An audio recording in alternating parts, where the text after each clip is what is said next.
บเลยការពារកណ្ដាលថ្ងៃដើម្បីការពារស្បែកធ្វើឲ្យស្បែកស្អាតប៉ុន្តែមិនបានខ្ញុំលាបលេការពារកណ្ដាលថ្ងៃដែរបើជាស្ទះរនរមហើយបើច្រឡំមុនទៅវិញនៅក្នុងវីដេអូនេះមានចម្លើយ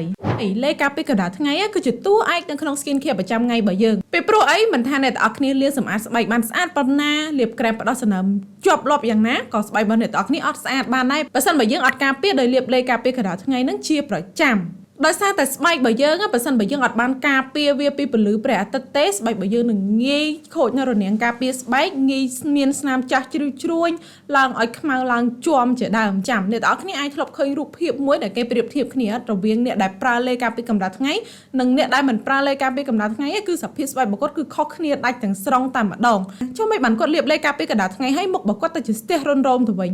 លាបឲ្យបែរជាឡើងមុនច្រើនទៅវិញជាពិសេសគឺមុនកប់នឹងតែម្ដងបើសិនបើអ្នកទាំងអស់គ្នាលាបលេការពារកណ្ដាលថ្ងៃហើយជួបជាមួយនឹងបញ្ហាទាំងអស់នេះអាចមកពីកត្តាទី1អាចមកពីអ្នកទាំងអស់គ្នារើសលេការពារកម្ដៅថ្ងៃដែលមានសារធាតុធ្វើឲ្យស្ទះរនរោមសារធាតុដែលធ្វើឲ្យស្ទះរនរោមនឹងជាធម្មតានៅពេលដែលយើងលាបទៅវាអាចនឹងជួយទប់ជាតិទឹកទប់ជាតិញើសរបស់យើងកុំឲ្យចេញមកខាងក្រៅអញ្ចឹងហើយនៅពេលដែលយូរទៅវាប្រមូលផ្ដុំគ្នាជាមួយនឹងជាតិប្រេងនៅក្នុងស្បែករបស់យើងក៏សេកាចាស់បូករួមជាមួយនឹងភាពកខ្វក់ធូលីដីផ្សេងៗទៀតប្រមូលផ្ដុំទៅជាស្ទះរនរោមទៅជាឡើងមុនលើសដើមហើយសារធាតុដែលធ្វើឲ្យស្ទះរនរោមដែលអ្នកទាំងអស់គ្នាគួរតែជៀសវាងហ្នឹងគឺមានដូចជាសារធាតុទាំងអស់នេះដែលខ្ញុំនឹងដាក់ជាអក្សរមកដោយសារតែវារៀងមានច្រើនអញ្ចឹងអ្នកទាំងអស់គ្នាអាច screenshot ហើយទៅមើលនៅក្នុងលេខការពារកម្ដៅថ្ងៃរបស់អ្នកទាំងអស់គ្នាតើមានសារធាតុទាំងអស់ហ្នឹងឬអត់មកពីអ្នកទាំងអស់គ្នារើសលេខការពារកម្ដៅថ្ងៃដែលមិនត្រូវជាមួយនឹងប្រភេទស្បែកមុខខ្លួនឯងឧទាហរណ៍អ្នកទាំងអស់គ្នាមានប្រភេទស្បែកមុខប្រេងបន្ទាប់មកអ្នកទាំងអស់គ្នាទៅប្រើលេការពារកម្ដៅថ្ងៃសម្រាប់អ្នកដែលគាត់មានប្រភេទស្បែកមុខស្ងួតទៅវិញ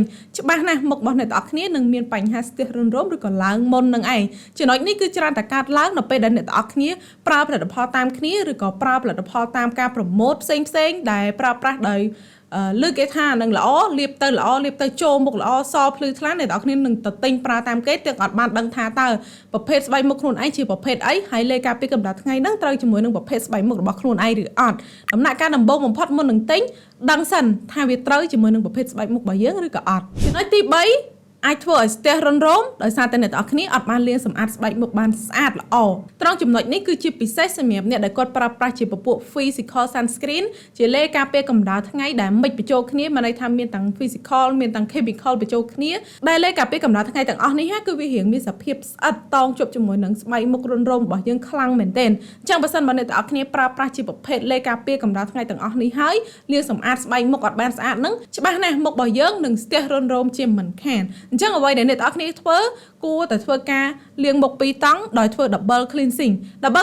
នឹងបានន័យថាលាងមុខ2ដងដោយប្រើ foam 2ដងទេអ្នកខ្លះគាត់ថា double cleansing លាងមុខ2ដងហ្នឹងគាត់លាង foam មួយតង់ហើយគាត់លាងទឹកចេញហើយគាត់លាង foam មួយតង់ទៀតអត់ត្រូវទេអ្នកទាំងអស់គ្នាការលាងសម្អាតមុខ2តង់ដែលត្រឹមត្រូវគឺយើងប្រើប្រាស់ជាពពួក water cleansing oil cleansing ឬក៏ប្រើប្រាស់ជាពពួកកមួន remove makeup ហ្នឹងលាងសម្អាតមុខរបស់យើងមួយតង់សិនបន្ទាប់មកចាំយើងធ្វើការលាងជាមួយនឹង foam នៅក្នុងដំណាក់កាលទី2វីដេអូនេះឧបត្ថម្ភដោយ Glossier CC Cream របស់ Snow Blonde ដែលជាលេការពារកម្ដៅថ្ងៃមានទាំងលេការពារកម្ដៅថ្ងៃមានទាំង CC Cream នៅក្នុងដបតែមួយមាន SPF 50+ PA+3 ដែលអាចការពារស្បែកពីពន្លឺព្រះអាទិត្យបានល្អ